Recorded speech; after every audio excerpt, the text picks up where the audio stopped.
Hi, my name's Dar.Ra and I'm here to answer a few questions from London FM. Firstly, I want to say thank you very much to all you guys who are supporting some of the releases that I've had out this year. It's been absolutely wonderful. I think the listeners are incredible and I'm happy to answer a few questions. So let's get started.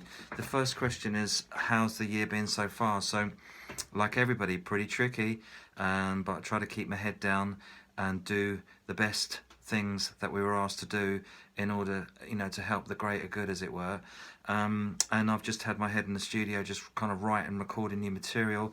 You guys have played a few of those tracks. You played Stand Up for the Heroes, which I appreciate, and you also played Whiskey and Honey, which we had out this year, and we're just getting ready to put out the next single to run up to Christmas, a track called Rise Like the Sun, which is unusual because it's kind of very summery, but I kind of felt we needed something positive to uplift us through this Christmas period and out into the sort of new year. So it's been a tricky year, but then it's been a tricky year for everyone.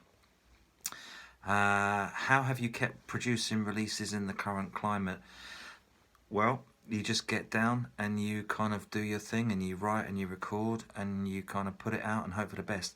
One of the big changes, I think, was actually doing everything kind of in-house here and not kind of farming stuff out so much. Really just having to kind of, particularly with Stand Up from the Heroes, because none of the studios were open. So, and I normally farm stuff out to another producer, kind of stroke mixer.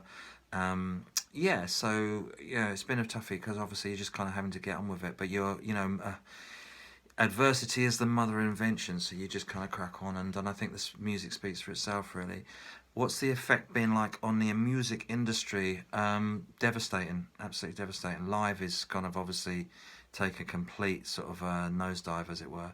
And that's having a roll-on effect to the studios as well, because bands obviously, put that money aside when they're playing live, save up that money to go and sort of record their whatever they're doing, demos or putting out records, and a lot of stuff is self-funded now, so that's having a huge effect on some of the studios I've been talking to who are down on their bookings. So it's going to be interesting to sort of see how things kind of pan out for the next 6 months. What can the government do to help the industry? Just get your act together.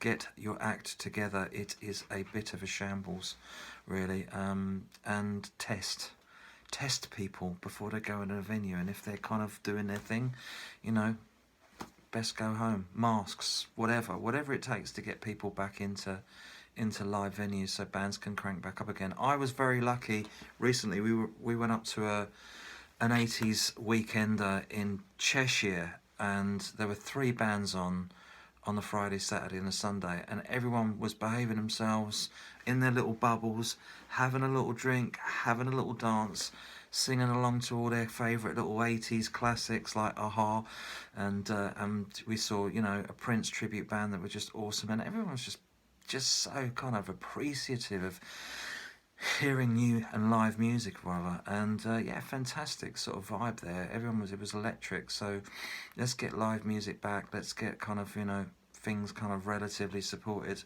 as we move through into the new year.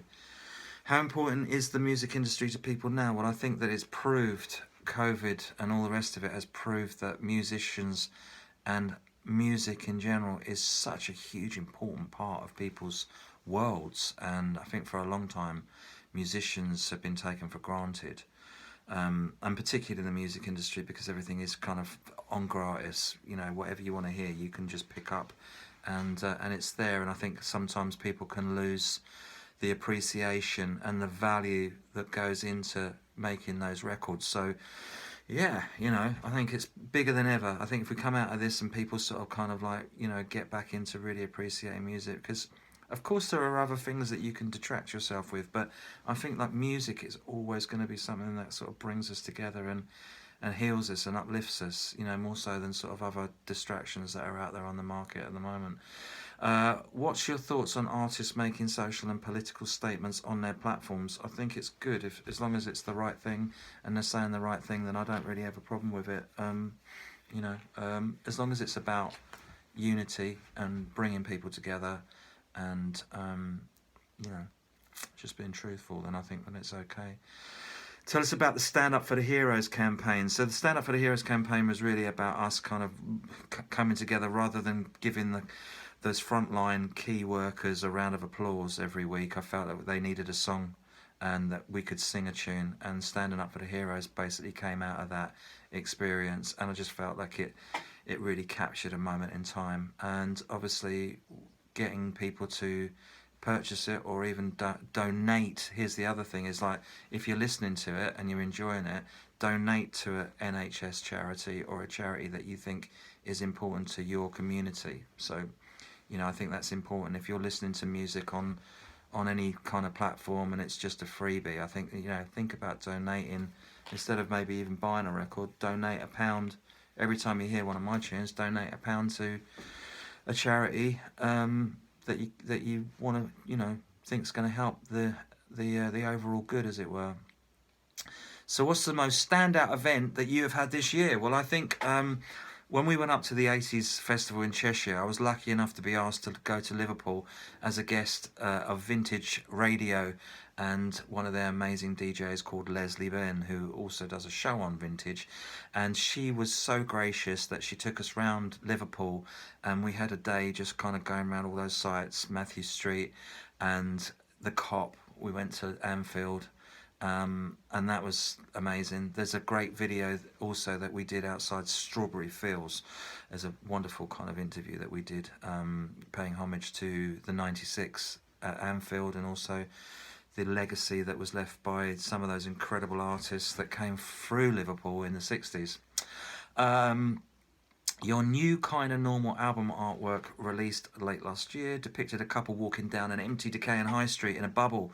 Was that something you saw coming? So I definitely didn't see, you know, this as it turned out to be, but I definitely felt something was coming that would change the way that we kind of looked at life. So yeah, I felt that it was important that we didn't just carry on kind of consuming like everything was normal, because, you know, everything isn't normal, and it hasn't been for a long time, because we've got a lot of challenges that we need to face. And so that, you know, if you listen to the album, although I don't kind of get into any preaching, there's underlying storylines there that will hopefully kind of, like, if you listen to the lyrics, you might go, you know what, maybe I should maybe move in a slightly different direction to the one I have been. Or if you're doing the right thing and you're loving the planet and loving everyone around you, and particularly animals as well, then everyone's a winner, basically.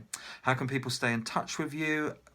You know, just put in Dar.Ra, D-A-R.Ra, in a Google search, or KushaDeep, K-U-S-H-E-E-P, and I will come up in all the searches, and you can stay in tune with me that way. Once again, just big love to everyone that's tuning in. As I say, you know, London FM, phenomenal in terms of support for independent artists as well. So yeah, new single coming out, Rise Like the Sun, next month, so watch out for that as well. And have a great Christmas if I don't speak to you soon. Take care.